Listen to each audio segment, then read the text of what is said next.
Мордовия, город Саранск. Активно участвуют в подготовке ко всенародным выборам сотрудники Центральной библиотеки города. Специально оборудованная передвижная библиотека отправляется в сельские районы. Первая остановка в селе Старошайгово.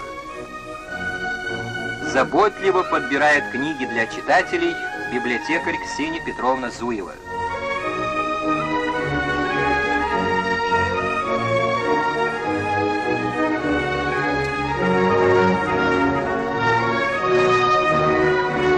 Заслуженная учительница Мария Константиновна Девятайкина познакомила колхозников с положением о выборах в местные советы.